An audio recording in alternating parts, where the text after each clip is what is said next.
Disney, The Lion King. Oh, Simba is so big. Correct. The Lion King. The hot African sun rose on an amazing sight. Giraffes, zebras, elephants, and animals of all kinds were gathered at Bright Rock. This was an important day. King Mufasa and Queen Sarabi watched as Rafiki, the wise baboon, presented their newborn son to the kingdom. The animals stared and bowed before Prince Simba.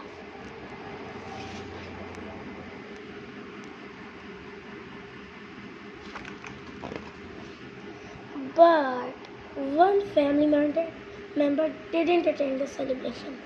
Mufasa's brother Scar. Oh. Scar was angry that he was no longer next in line to be king. Mufasa and his assistant Zazu went to ask Scar why he had missed the presentation of Simba. Oh, it must have slipped my mind. Scar sneered and he walked away.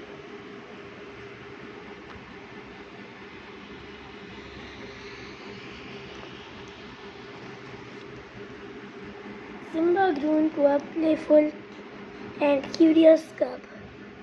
Early one morning, Mufasa brought Simba to the top of the Bright Rock.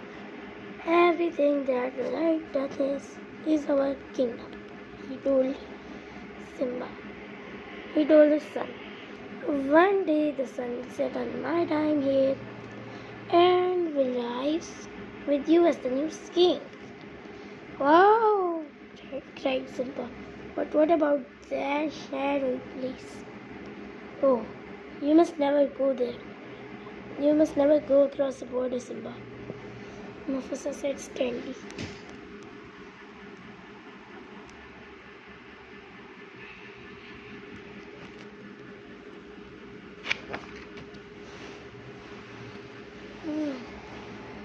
But I thought a king could do whatever he wants, said Simba. Mufasa explained. There's more to be king than getting your way all the time. You need to respect all creatures. We are all connected in the great circle of life. Simba tried to listen, but he was busy chasing grasshoppers and practicing his bounce.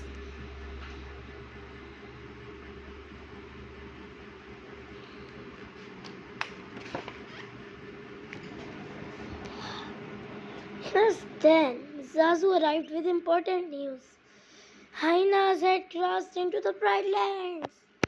Mufasa ordered Zazu to take Simba home and ran off to battle the hyenas. I never get to go anywhere, Simba complained.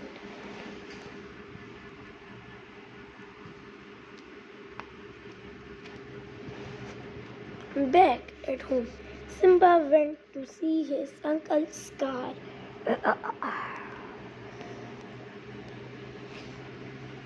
My dad has shown me the whole kingdom, the cub bragged, and I'm gonna rule it all. Did he show you that place beyond the border? Asked Scar slyly. Only the bravest of lions would dare to go to an elephant graveyard. What? Simba didn't see his uncle's evil trap. He decided to show his father what a brave cub he could be.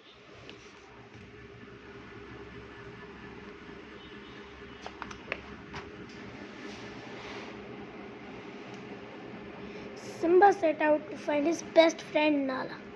He was lying with their mothers on a rock nearby. Mom, can Nala and I go to this great place in the water hole? Said Simba. As long as Zazu goes with you, answered Sarabi. We've got to this Zazu, Simba whispered to Nala. We are really going to an elephant graveyard.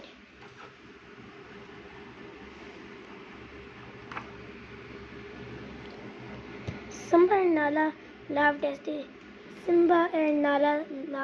they ran in and out of animal herds to escape from Zazu.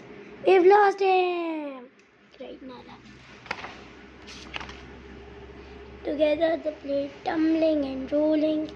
Suddenly, with a thump, they landed next to a huge elephant skull. They were in the elephant graveyard.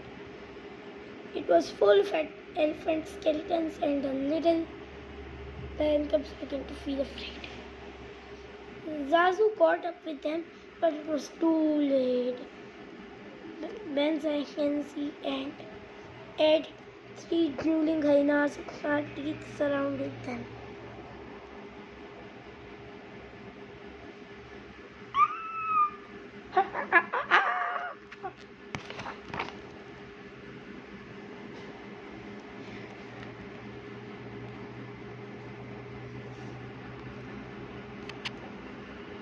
The hyenas grabbed Zazu first.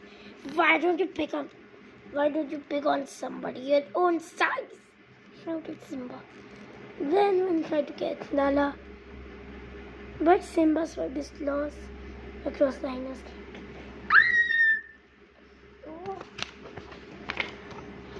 Suddenly, with a tremendous roar,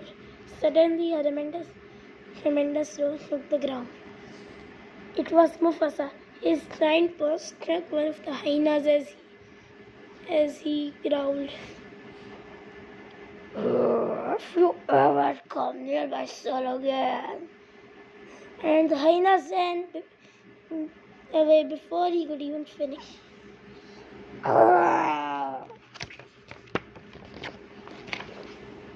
Mufasa scolded his son on the way home. You disobeyed me, Simba. I was just trying to be brave like you did, said Simba softly. Being brave doesn't mean you go looking for trouble, replied Mufasa.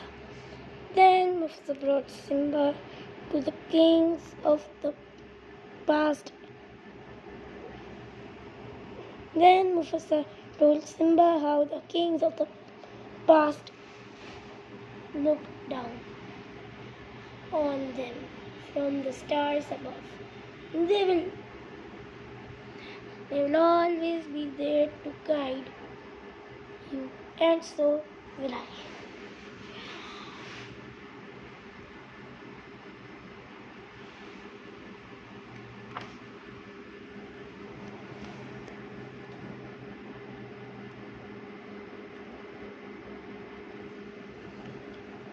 Scar was angry when the hyenas told him that Simba had escaped.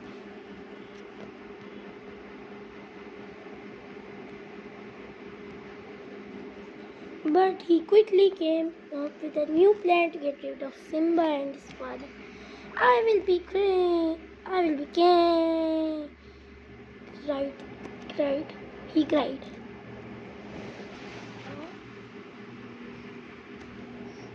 The next day, Scar found Simba. Your father has a surprise for you.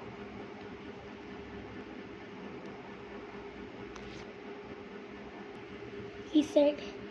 Scar led Simba down a steep gorge and told him to wait there.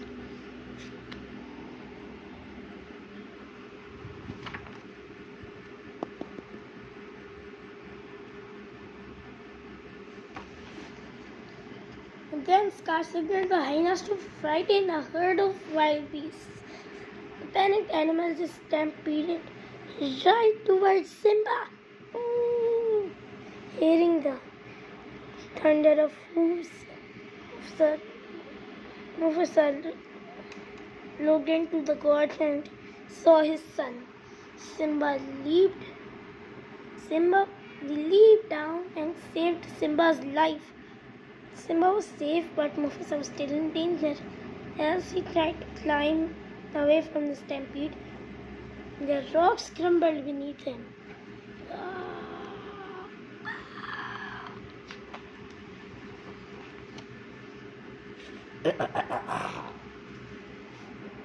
Struggling up the cliff, Mufasa saw Scar. Brother, help me! He cried. Scar dug his flat claws into Mufasa's paws and whispered, Long live the king! Then he let Mufasa go and he disappeared between the herd below.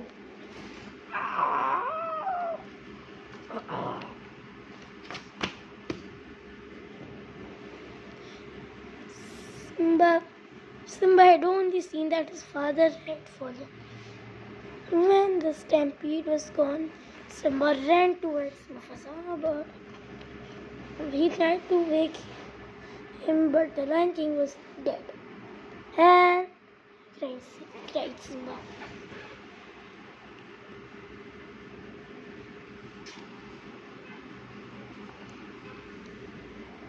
Scar came to Simba's side.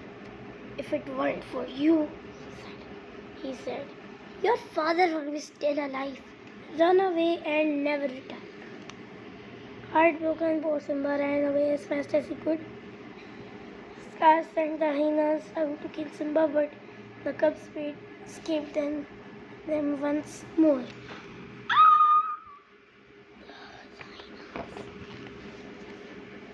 Scar was certain that Simba was dead.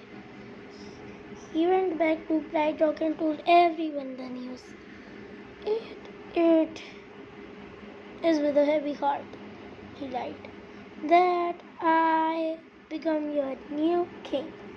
Everyone in the Pride Lands mourned for their beloved king and Simba. Meanwhile, Simba was far away from the Pride Lands. The ground turned dry and cracked beneath him. The hot sun beat down as sparklers circled above his head. Exhausted and unable to go any further, Simba slumped to the ground.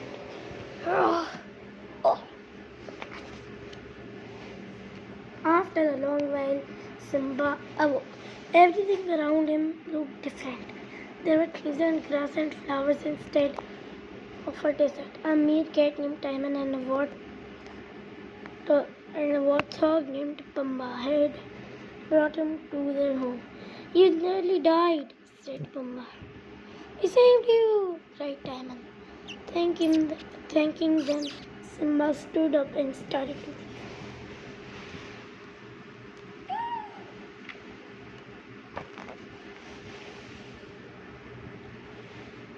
Pumbaa asked Simba where he was from, but Simba didn't want to answer. I did something terrible, but I don't want to talk about it. Oh, you gotta put your trouble behind you, kid, said Timon. Now ask if you didn't know where he's a Kunutata. Simba decided to stay with his new friends. Wow. Years passed and Simba grew into a young lion and had lots of fun with his friends, Timon and Pumbaa. One night, while looking at the sky, Simba remembered his father's words. Someone once told me that the great kings of the past are up there, watching over us, he said to his friends.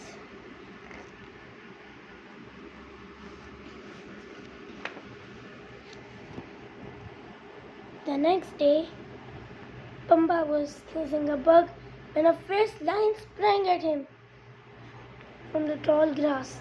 He screamed and ran away, but he got stuck beneath a fallen tree. He's gonna eat me, he squealed. Simba heard his friend's cries and rushed to help.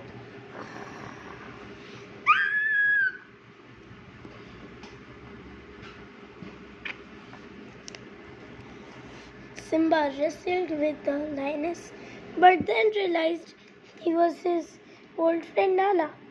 "You're alive," he said happily. "That means you're the new king."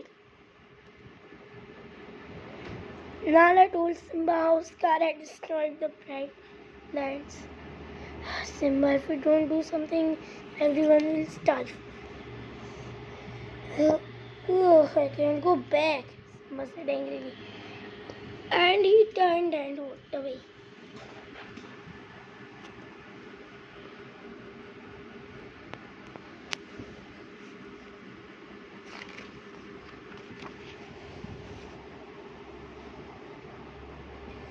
Simba thought about what Nala had said. "I won't go back," he said to himself. "It won't change anything." Just then, Simba heard a chanting sound from the jungle.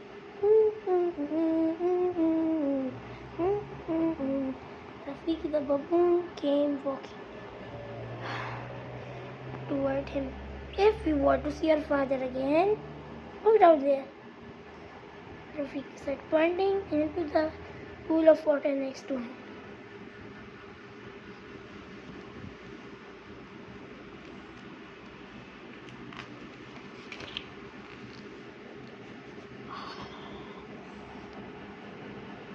Simba saw the face of his father staring back at him. "Ah, you see," said Rafiki, "he lives in you." Now Simba looked up and saw his father's face in the stars, and he heard his voice. Look inside yourself. Look inside yourself, Simba. Remember who you are. You are my son, and the one who can."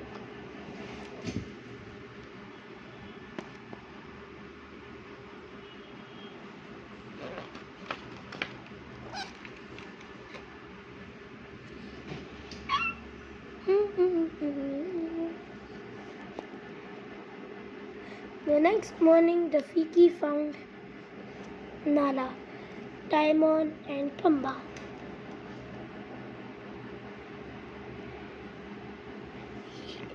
He told them that Simba had returned to the Pride Lands. "He's gone back to challenge his uncle," said Nala. "Oh." When Simba reached Pride Lands, he was saddened by what he saw. His home that was once green and beautiful had turned barren under Scar's rule. Bravely, Simba continued on his journey.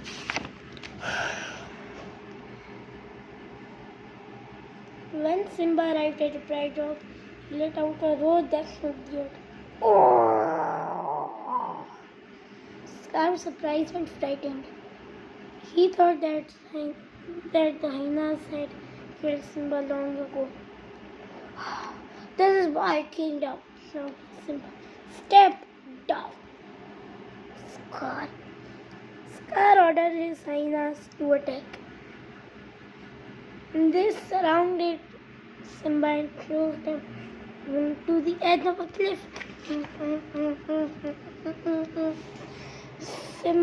Simba grabbed onto the rocks with his claws as Scar stood above him. "That's just the way your father looked before I killed him," snarled Scar. Then Simba realized that it had been Scar who killed his father. With new strength, Simba lunged onto the rock and attacked. At that moment, Nala, Timon, and Pumbaa arrived and the battle broke out on Pride Rock.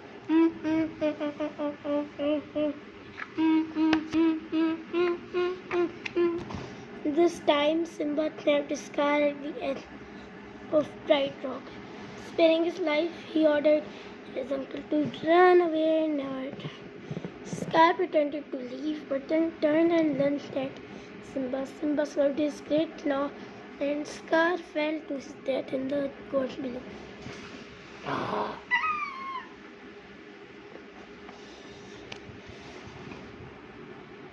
Simba took his rightful place as the Lion King, and once again the land flourished.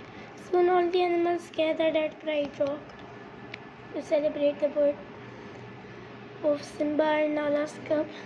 The circle of life would continue. The end.